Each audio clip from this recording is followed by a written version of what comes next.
एक जंगल में एक साधु बाबा रहते थे।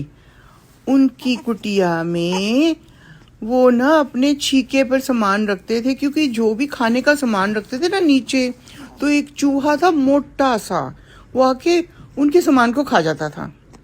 तो उनके घर में एक बार एक और साधु बाबा आए, तो वो अब उनको खाना बनाना था। खाना बनाया, उन्होंने परोसा। तो उनकी क्या आदत पड़ गई थी कि जैसे चूहे के डर से ना वो ना एक छोटी सी सोटी रख ली थी उन्होंने, जमीन पर मार मार के ठक ठक ठक ठक ठक ठक करते थे हैं। तो दूसरे जो साधु बाबा है ना, उन्होंने बोला कि ये तुम बार बार शोर क्यों कर रहे हो जमीन सोटी से? तो भाई हम खाना खा रहे हैं तो डिस्टर्ब हो रहा है। तो जो साधु बाबा थे ना, जिनकी वो कुटिया थी, वो कहते हैं कि एक चूहा है बहुत मोटा सा, वो सारा खाना खा लेता है, जूठा कर देता है हमारा खाना। तो इसलिए मैं सोटी कर रहा हूँ, जमीन को मार रहा हूँ, ताकि वो चूहा आ करके खाना जूठा ना करे और आपका खाना खराब ना कर दे।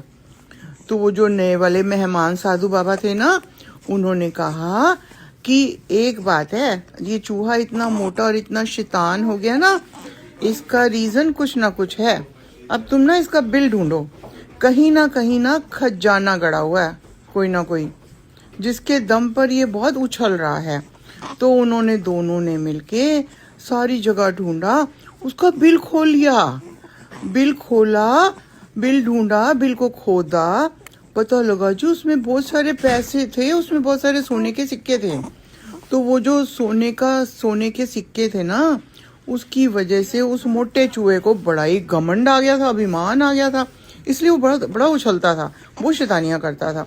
तो उन्होंने वो सोने के सिक्के निकाल लिए, अपने पास रख लिए। अब जब अगली बार जब साधु बाबा ने खाना बनाया, तो फिर उसकी उछल कूद कम हो गई थी बहुत, क्योंकि वो पैसे के दम पर बहुत उछलता था। तो कहते हैं कि जो पैसा होता है ना, उससे बहुत अभिमान आ जाता है। धन का अभिमान बहुत गंदा होता है, समझा? हाँ, तो इसलिए समझ जाओ।